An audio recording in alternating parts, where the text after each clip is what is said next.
Use your arrows to browse. The game was over. Fans and the victorious team were celebrating and rejoicing.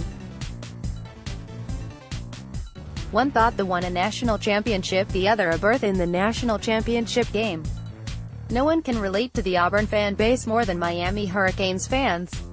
It's an adage as old as sports. Should games be called the same at the end of a game as they are throughout the contest?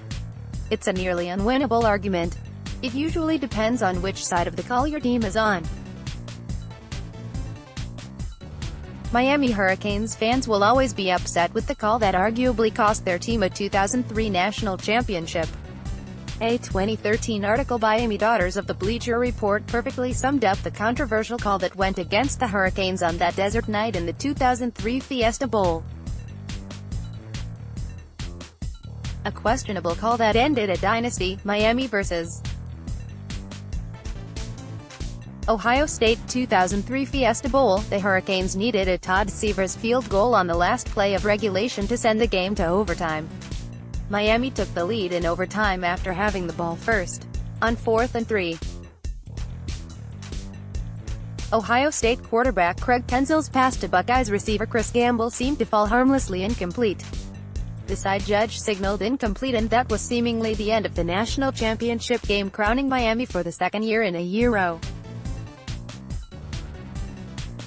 The victory for Miami would have been their 6th national championship, the second in the row for the first time, and their 35th straight victory. The officiating crew met after the confetti fell and determined that Miami Hurricanes defensive back Glenn Sharp interfered with Gamble.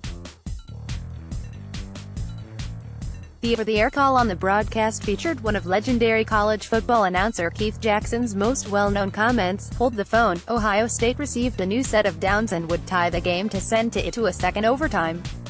The Buckeyes scored first and took a 31-24 lead. Miami eventually had a first and goal at the Buckeyes' 1-yard line in the second OT. They were unable to punch it in, and Ohio State became national champions. Next, making a case for fouls and pass interference to be reviewed. Use your arrows to browse.